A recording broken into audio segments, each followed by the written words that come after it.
esses últimos 3, 4 meses, eu tenho falado desse livro Triunfo Pessoal, que é do Divaldo Franco, pelo Espírito Joana de Ângeles. E hoje nós vamos falar sobre um tema que vai comentar sobre a realização pessoal. Isso aqui já está funcionando, né? Então já fez um barulhão ali. Mas é uma realização interior. Por quê? Nos outros dias que a gente esteve junto, nós falamos de coisas assim que levavam a pessoa a ter problemas, né, psicológicos.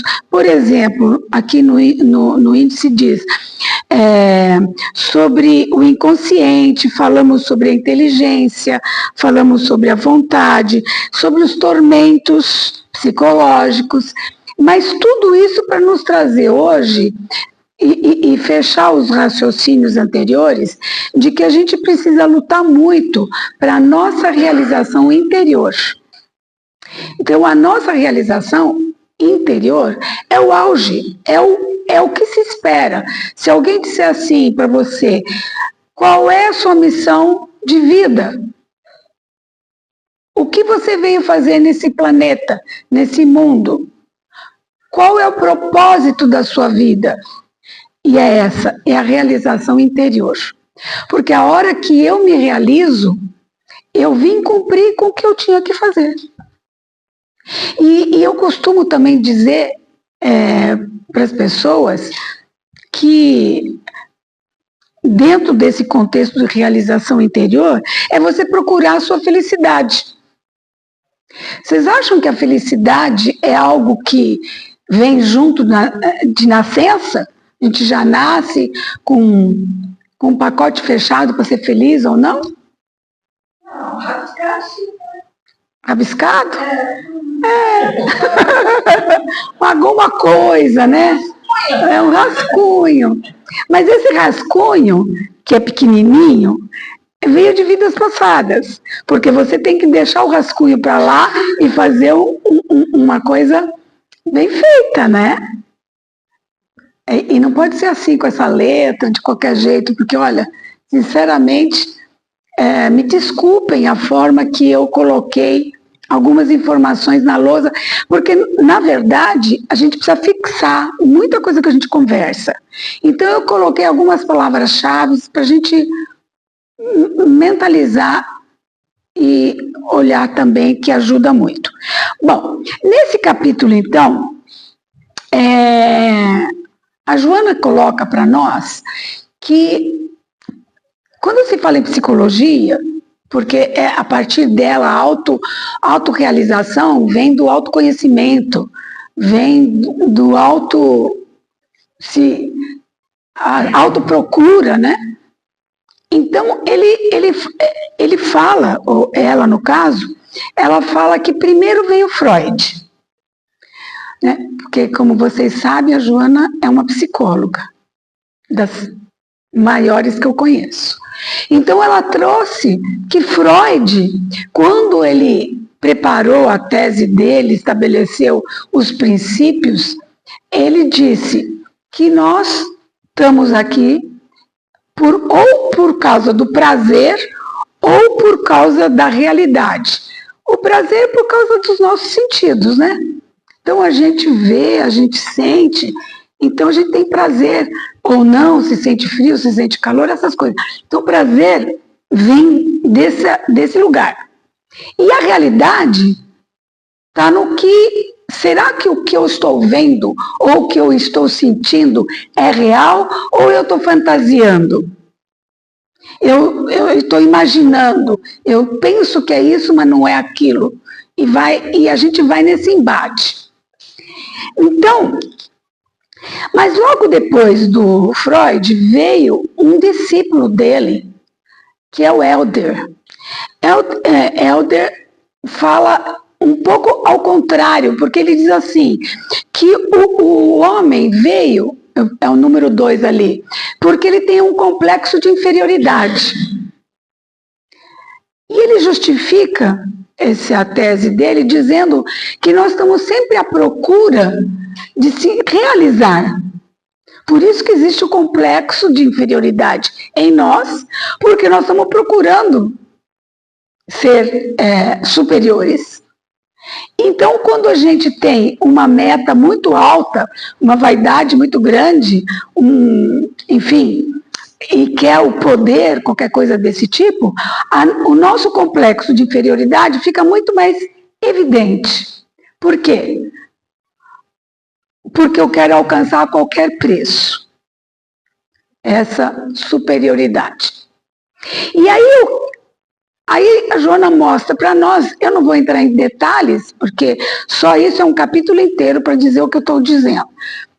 Mas, resumindo, ela mostra que tanto Freud como Helder, eles estavam falando, primeiro, falando da parte externa, que é o que eu vejo, que eu sinto do lado, eu estou criando, né, tudo para o lado externo. Enquanto que o Helder, ele estava falando da parte interna, porque um complexo é quando você fala de você mesma, ou só você sabe que você tem aquele problema. Então, na história dos descobrimentos, nos estudos, vem um terceiro discípulo, que é Jung. Aí Jung faz o quê? Ele pega o exterior e o interior estudados anteriormente e diz assim, olha, nós temos que fazer os dois juntos. Porque é um mundo visível e um mundo invisível. Eu, para ter equilíbrio, para me realizar, eu preciso equilibrar esses dois mundos. Caso contrário, eu não me realizo. Então, de uma forma muito mais inteligente, mais perspicaz, inclusive, né, por causa do tempo, ele foi estudando, e aí ele coloca como comportamento e conhecimento de si mesmo, ele fala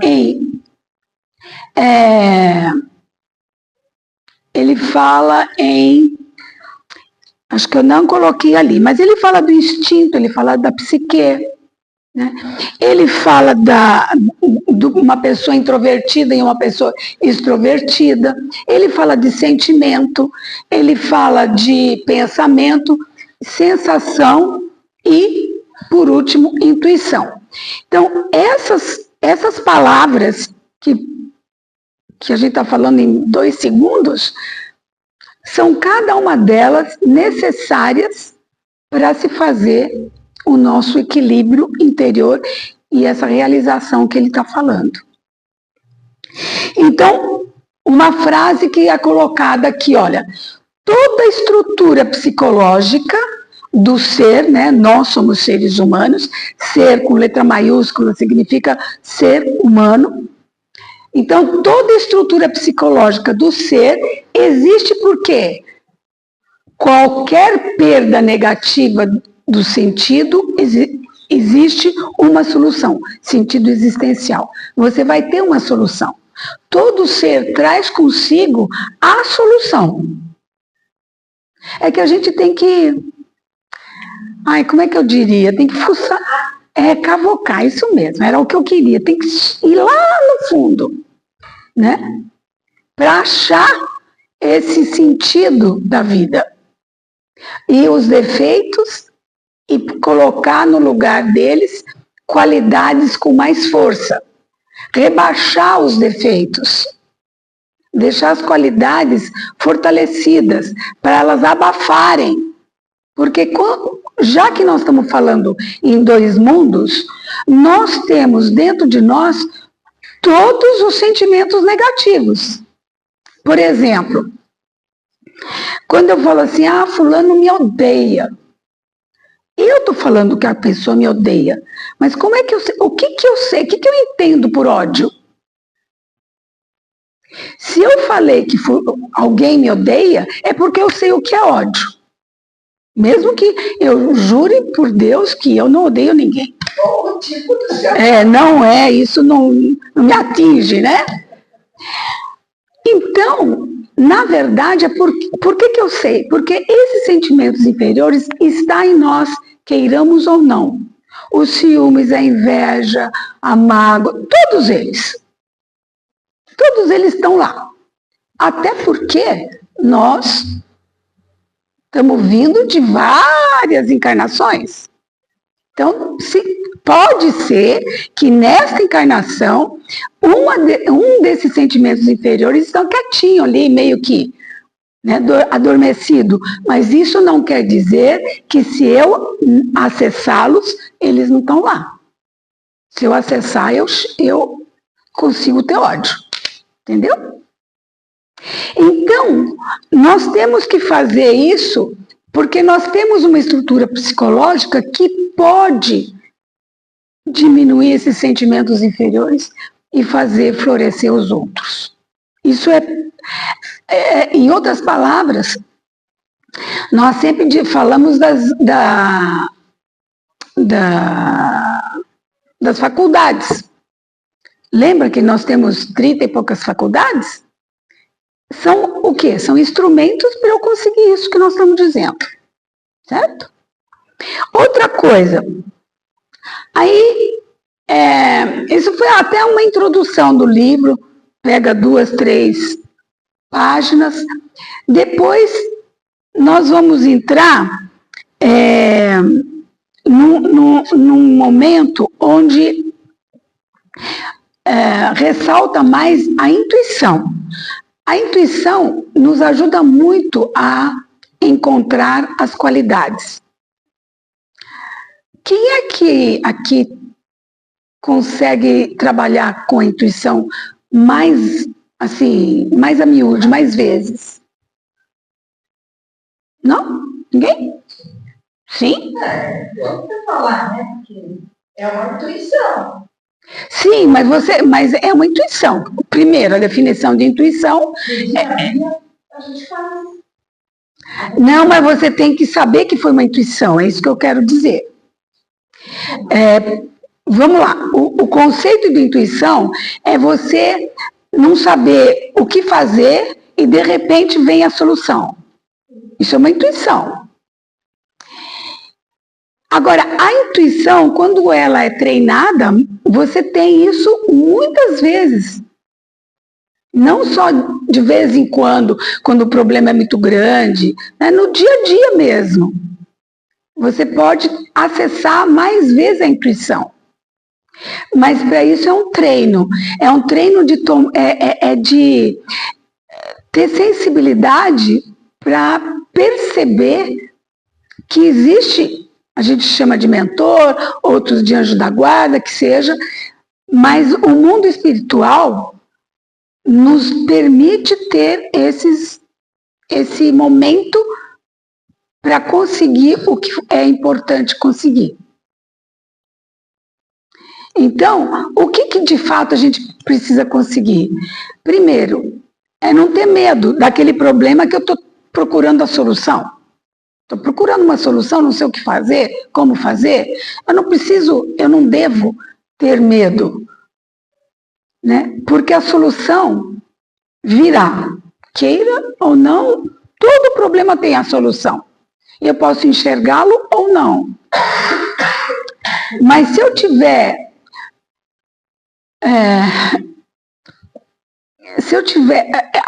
muitas pessoas vão falar, se eu tiver fé, mas é que tem que ser uma fé raciocinada, não pode ser uma fé cega. E a fé raciocinada é aquela que fala assim, pera, deixa eu me acalmar, deixa eu ver se eu consigo intuir, deixa eu ver se eu consigo ouvir alguma coisa. E não ficar assim, não, mas não vem, mas eu não tenho, e vai dormir nervoso porque a solução não veio. Porque a solução pode vir amanhã, depois de amanhã, não precisa ser agora que você tá meditando. Né? Então, tem uma frase ali também tirada do livro que diz: toda culpa deve ser liberada pelo pensamento. Toda culpa ali, a palavra culpa engloba tudo. Engloba que... Boa noite. Engloba que a gente... Qualquer sentimento desses que a gente comentou.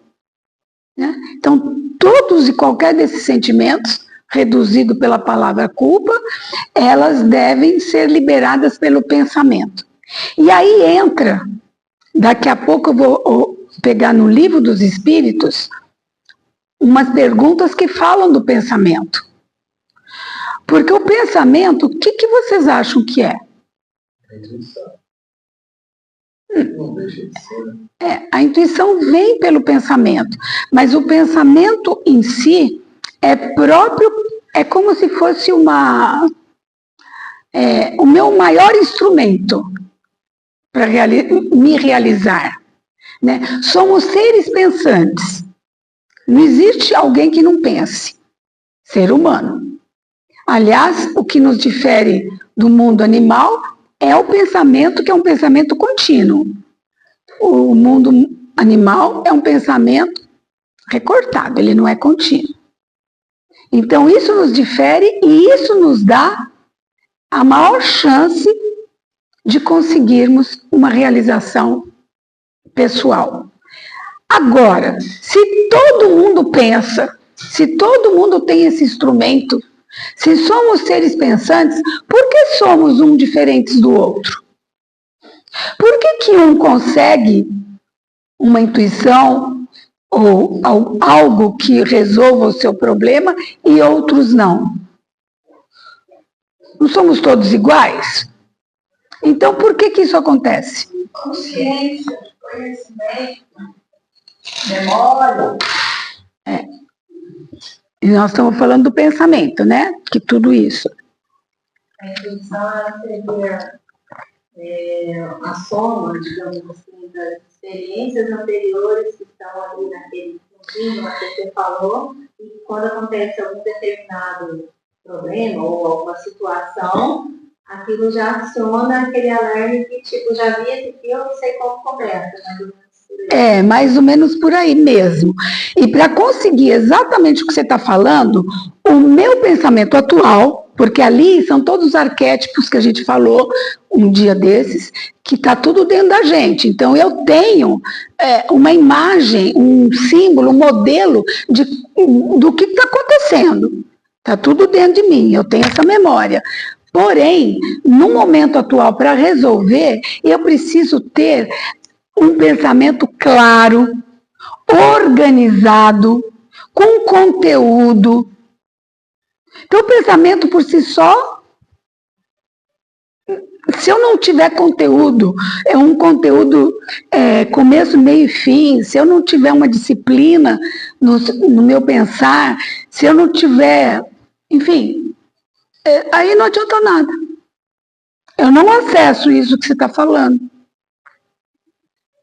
Porque para acessar, eu tenho que ter, é que nem pescar. Como é que eu vou pescar sem uma vara de pescar? Eu tenho que ter minha vara de pescar. Eu estou lá para pescar. Tem gente para pescar a mão. Oi? Tem gente para pescar a mão. E eu lembro, meu fecha a Sim, é claro, você vai conseguir isso uma vez ou outra, mas com muito esforço, não é? Dificulta, é difícil, mas tem força de vontade, já começa por aí, né? Aí a pessoa, quando ela tem força de vontade, também tem esse mérito, né? Ela está pondo um comportamento exterior a favor de um pensamento alinhado com tudo que precisa ser feito.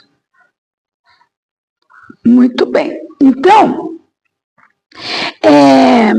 e aí, outra frase que traz o livro é: o ser humano sempre é portador de anseios por uma vida feliz.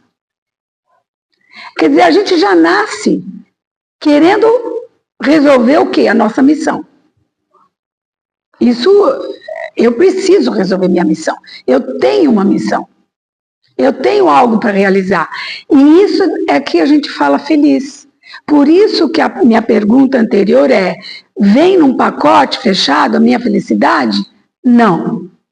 A felicidade, ela é um processo, eu tenho que procurar ela. Eu preciso achar. Ela não vem pronta. Então, à medida que eu me dedico a esse pensamento equilibrado, linear, com começo, meio e fim, tudo isso que a gente, com bom conteúdo, porque tem pensamentos que só filme de terror mesmo, né? Aí você o homem não chega lá onde precisa, que é a felicidade. Então, primeiro, você está aqui para ser feliz. Nada pode tirar você do caminho, porque você veio com essa finalidade. E essa finalidade vem a partir do treino do pensamento. Certo? Resumindo? Então tá. E também a gente vê no livro as pessoas que fogem dessa realidade, as pessoas que fogem disso tudo que a gente trouxe como elemento principal para crescer. Ele diz assim, olha, são as ilusões. Uma pessoa que tem muita ilusão não está com o pensamento correto. Introjeção da realidade, quer dizer, não consegue perceber o que é real, o que é fantasia. Isso é um distúrbio, no meu entender. Então, e a pessoa, como é que a pessoa vai perceber que ela está na contramão? O que vocês acham? É quando ela não é feliz. Gente, simples assim. Quando a pessoa começa a sofre, chora, tá o tempo todo desencantado, não tem ânimo, é por quê? Porque não tem esse pensamento que leva um certo... Demora, não é fácil. Mas precisa procurar ajuda, precisa ter força de vontade, precisa perceber que você não está aqui para sofrer. Esse é o parâmetro que você tem. Não é? É difícil de dar a volta por cima, de reverter. Mas diagnosticar é fácil. Você está vendo, né? Você tem que ser feliz. Você tem uma missão. Sua missão é ser feliz. E como é que faz? Tem projeção da imagem. Também, às vezes, as pessoas projetam, né? Que nem uma fantasia. Muletas psicológicas. Achei bárbaro isso. O que vocês acham que pode ser uma muleta psicológica? Para uma pessoa que não está com o pensamento organizado. Uma doença. Mas como que você sabe que está acontecendo isso? Uma muleta psicológica. É uma doença. Ela reclama. A coisa não vai procurar o médico. Mais ou menos isso. Ou também finge estar. Finge estar. Ou tem muita gente que, conversando comigo, diz assim, todo mundo acha que eu sou muito alegre, conta piada, sou muito feliz, mas não é verdade, eu estou em depressão. Isso é uma muleta, né? Porque é como se a pessoa tivesse vergonha de mostrar o seu sofrimento. Mas não precisa ter vergonha. E também não precisa, sabe, vem cá, eu estou sofrendo. Não é isso. Mas procura ajuda. Não precisa fingir. Vai lá e se cura. E superstição e preconceitos. Olha, isso aqui é demais. Isso arrasa com qualquer felicidade de um ser humano. Preconceito e superstição. Alguém está lembrando de alguma superstição? Não passa embaixo da escada.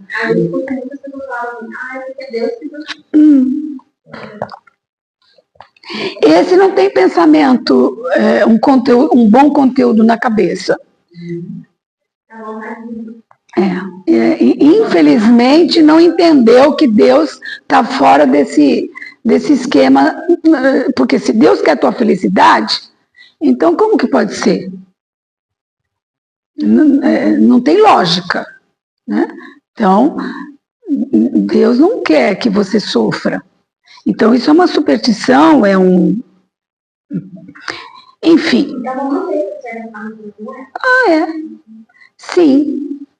Mas sabe o que é? Às vezes a pessoa é tão danificada, vamos dizer assim, na sua forma de pensar, como se tivessem feito uma lavagem cerebral nela. Então ela se torna preconceituosa para conhecer coisas novas.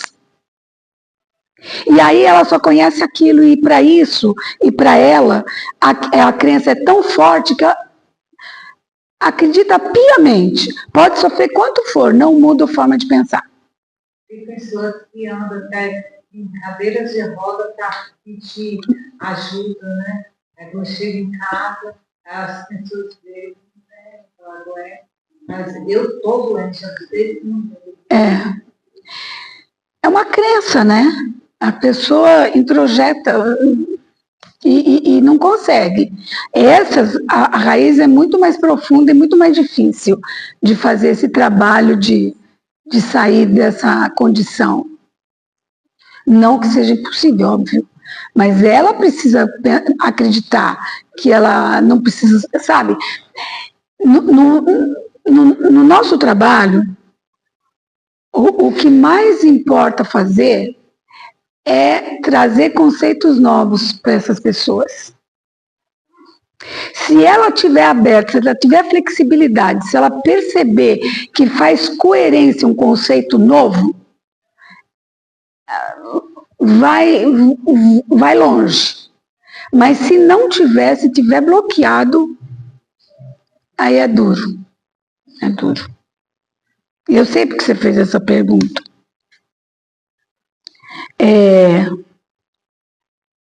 Enfim, agora eu quero ler para vocês, para terminar, para depois pegar o livro dos Espíritos, resumindo tudo isso que eles falaram aqui, os dois, né? Deixa eu ver aqui, página 71, porque eu achei que resume tudo isso que nós falamos. Olha aqui, ó. Superando a sombra é tudo isso que nós falamos, né? Então, superando a sombra e vencendo outros arquétipos, liberta-se de personalidade, da personalidade que é rica em fantasia, de misticismo, de crendice, não a transfere para outros. Quer dizer, ele percebe, porque sempre muita gente, quando sofre, fala a culpa é do outro. Não percebe que ele que fez a escolha.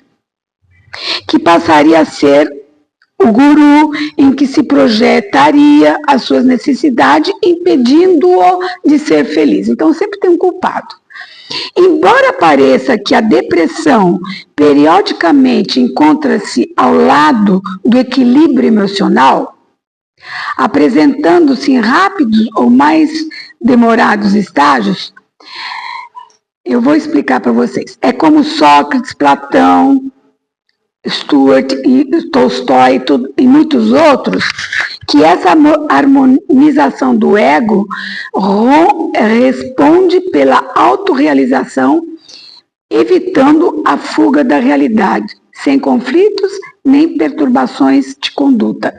Esse parágrafo está dizendo assim, você pega as imagens mais eminentes, você pode pegar também outras imagens, tipo Buda, né? Gandhi, pessoas assim, Jesus, obviamente, né? Mas você pega esses expoentes da humanidade e você vai ver que eles sofrem também. Porque a gente olha assim e fala assim, nossa, que lindo! Nossa, eu queria ser um homem, um ser desse, né? Iluminado, Luther King da vida. Ai, que lindo! Não é lindo, não. O sofrimento é muito grande. Porque eles dedicam a vida. É claro que eles estão cumprindo uma missão. Até aí, ninguém discute. Mas, ao mesmo tempo, é uma luta. É como se eles estivessem ganhando 3, 4 encarnações pela frente. A gente vai vir 3, 4, eles em uma já estão resolvendo. Mas, e como ele diz assim, responde pela autorrealização. Então, esse pessoal está fazendo o seu trabalho de autorrealização, evitando fugas. Continua. A viagem da busca da identidade da pessoa, veja bem, a palavra pessoa é a mesma coisa aqui no contexto, que é individualização. É um indivíduo, ele é único. Não tem substituto para Claudine e para mais ninguém. Não tem substituto. Cada um é cada um. Então, primeiro, não adianta procurar culpado. Eu sou responsável, porque eu sou único.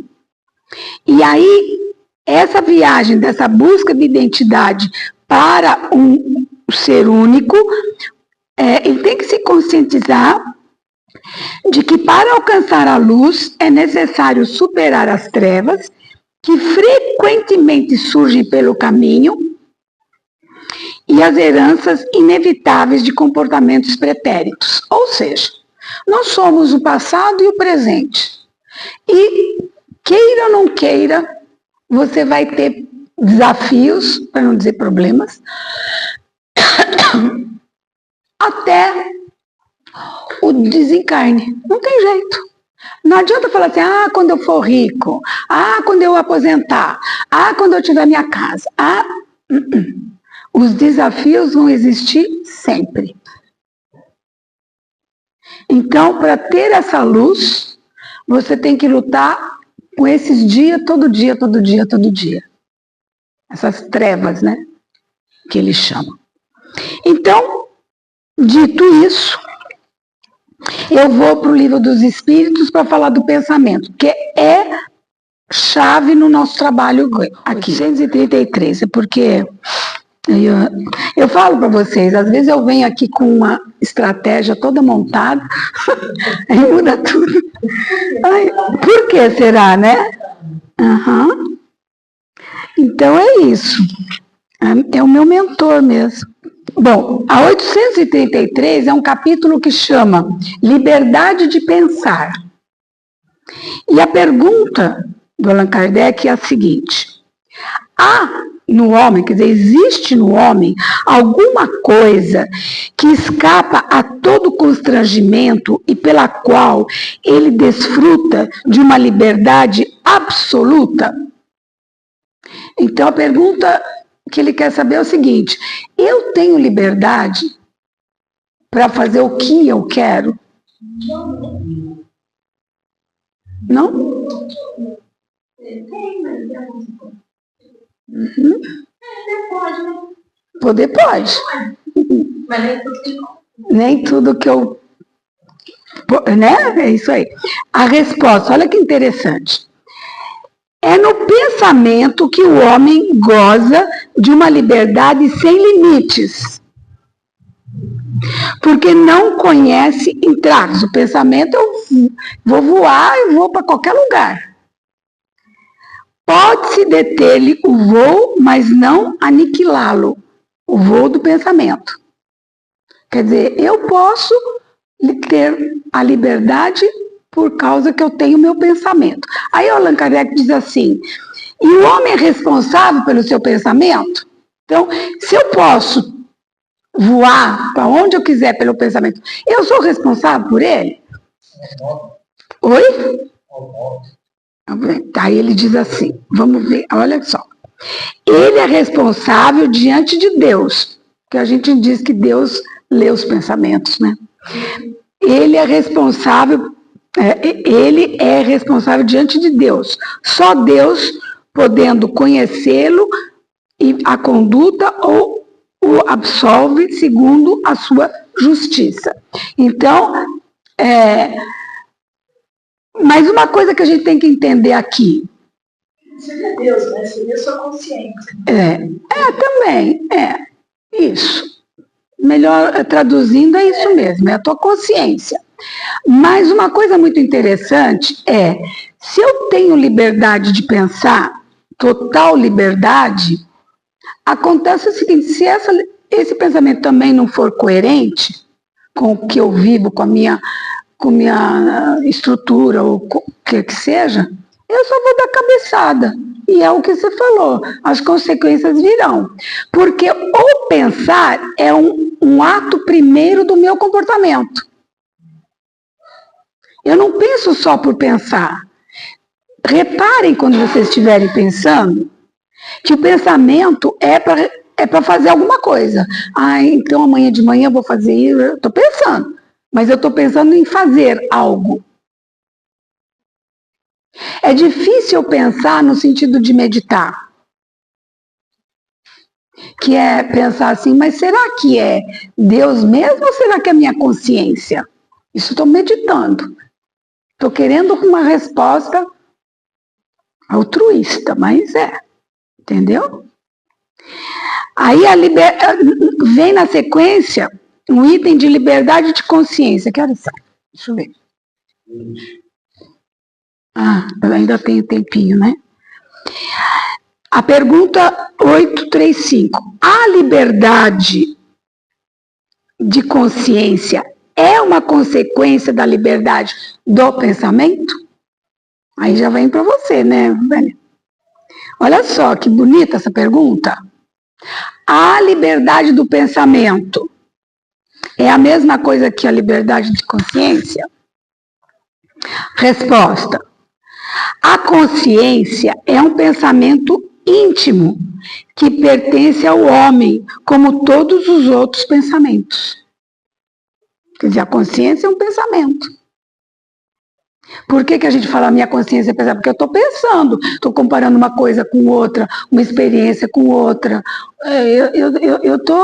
Alguém me falou que é pecado, sei lá o quê. Vou pegar um pouquinho esse gancho de coisa. Eu tenho que ajoelhar para rezar, senão Deus não está me ouvindo, sei lá. Né? Aí eu fico pensando, será que é isso? Será que não é aquilo? Onde que está a minha consciência? Aí outra pergunta, o homem tem direito de travar a liberdade de consciência? De travar. Quer dizer, eu estou me sentindo culpado, porque falaram que eu tinha que rezar de joelho, ou subir aquele morro de joelho, sei lá o quê, qualquer coisa. E aí a pergunta é, eu tenho o direito de travar e não ter essa culpa? Porque me ensinaram que não é bom? A resposta. O homem tem... de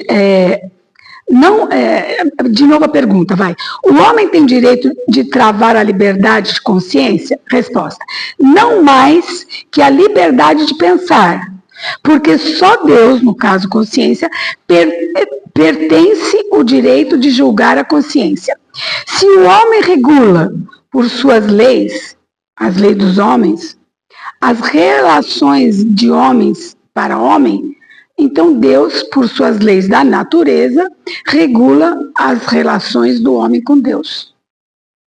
Aqui a gente precisa pensar. Existem as leis naturais, Deus já criou as leis naturais. Isso. Então, quem rege agora o seu pensamento é o seu consciente.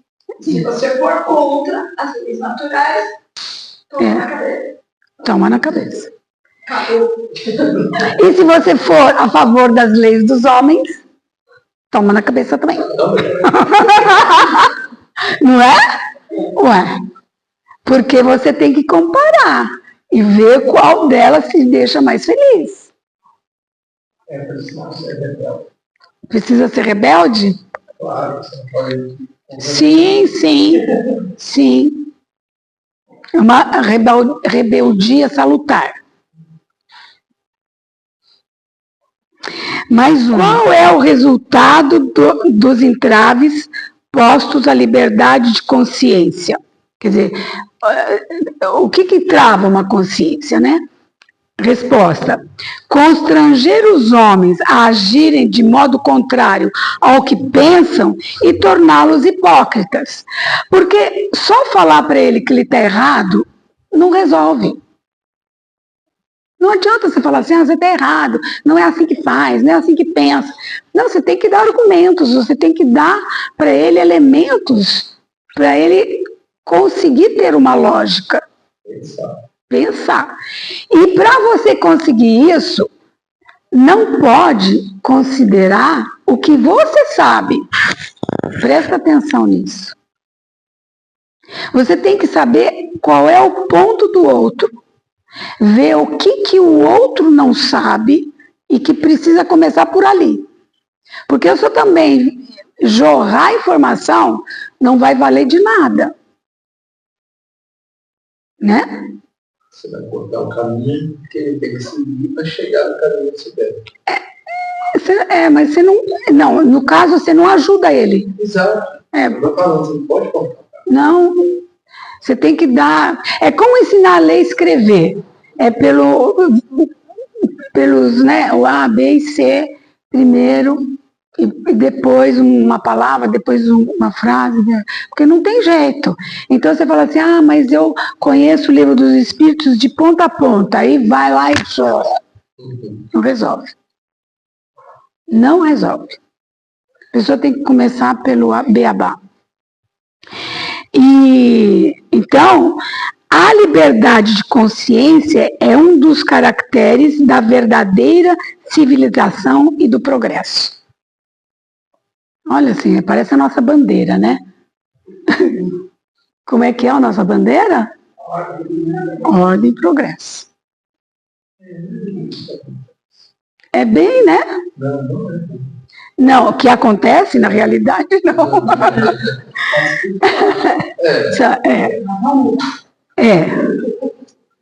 Aí é isso, porque... Aí é outra pergunta bonita. Toda crença é respeitável, mesmo que seja notoriamente falsa?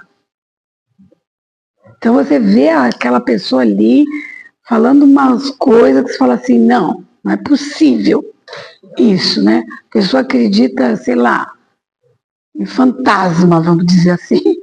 E você está vendo que... O que é? Não é fantasma, é outro nome. Não é fantasma. Não é fantasma. Fantasma é outra coisa. Aí a resposta. Toda crença é respeitável. Isso é óbvio, né? Pelo menos aqui no que está escrito é óbvio, mas treinar isso não é fácil. Respeitar o outro, né? Então, toda crença é respeitável quando é sincera e conduz à prática do bem. As crenças repreensíveis são as que conduzem ao mal. É o sofrimento.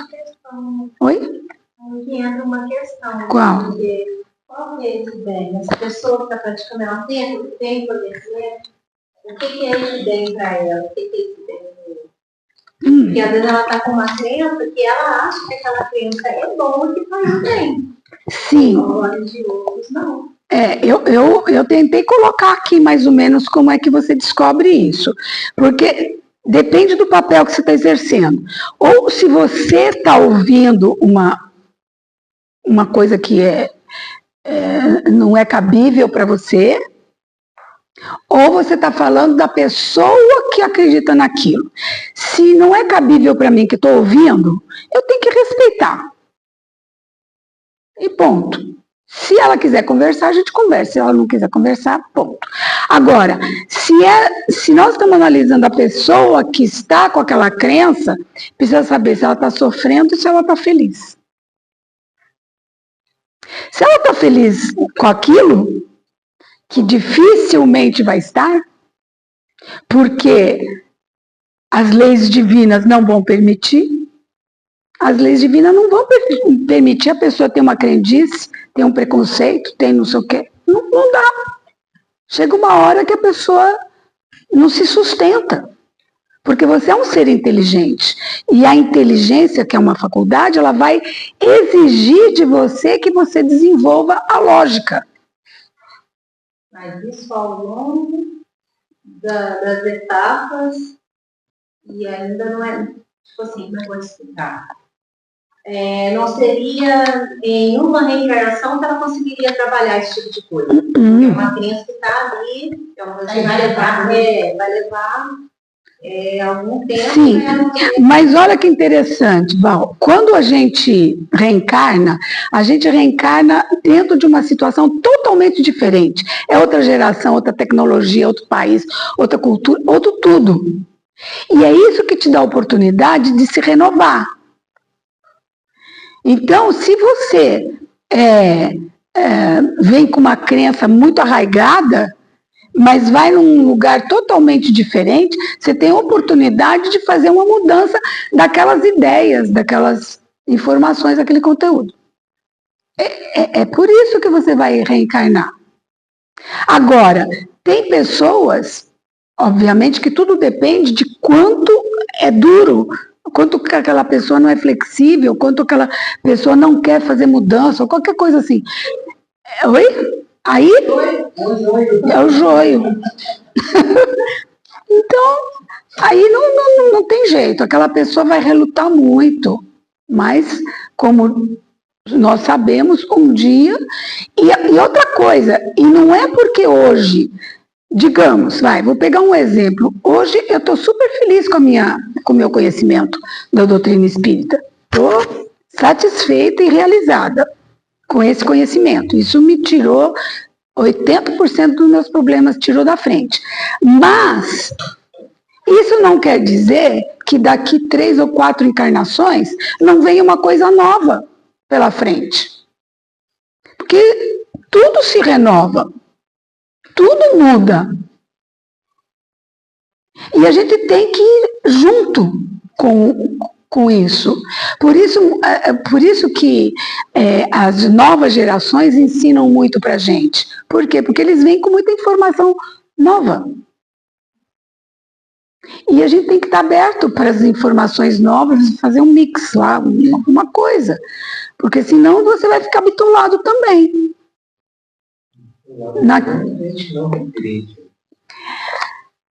Mas estacionar não é...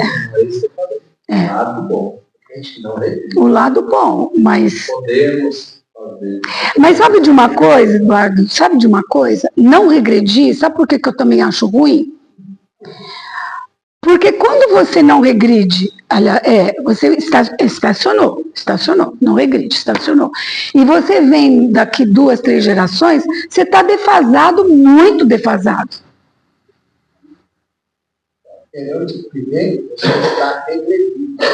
Aí lá você vai estar regredindo. Sim, mas aí é uma coisa. Mas aí, tem que pensar.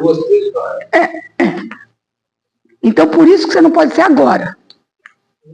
Né? Essa é a lógica do agora. É isso. Deixa eu ver se a gente vai falar mais um pouco.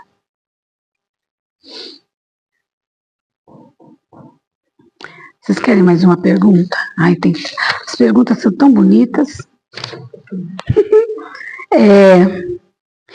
Mais uma.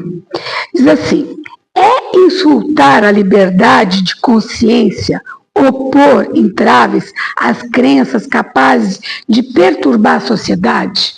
Olha que bonito. Ele está dizendo assim, então tem uma crença lá que está perturbando a sociedade. E eu estou consciente, eu sei que isso não está fazendo bem.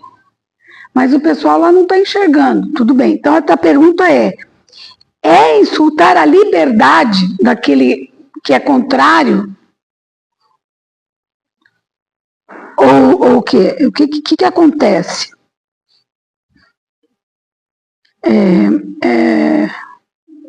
Aí a resposta é faltar com a caridade e golpear a liberdade de pensar. Interessante, né? É faltar com a caridade. Porque por mais que eu veja, que eu perceba, porque eu tenho, sei lá, eu estou conseguindo enxergar o prejuízo daquele grupo na sociedade. É isso que ele está perguntando. Eu estou vendo um movimento e estou vendo que aquilo vai prejudicar muita gente e tal. Eu tenho que ficar quieta, eu tenho que fazer alguma coisa? É isso que ele está perguntando. Então, a resposta se você se interferir e bater de frente, você está, no mínimo, com falta de caridade. Não concordo, não. Pode navegar pouco. Não. Então, aplica isso ao nazismo. Pois é. Chama o espírito. Aí tem que pensar o seguinte. O direito de cada um vai até onde começa o direito do outro. Então, você tem que respeitar a convivência social também, para que você possa se colocar numa posição que não prejudique ninguém, mas que não seja prejudicado pelo pensamento alheio. Sim, porque é lógico que, por exemplo, vamos ser mais objetivos, nós espíritas somos minoria, queira ou não queira. Se vier um grupo maluco, porque ainda bem que aqui cada um fica na sua, mas se vem um grupo maluco e quer fechar essa casa, por exemplo, o que a gente vai fazer?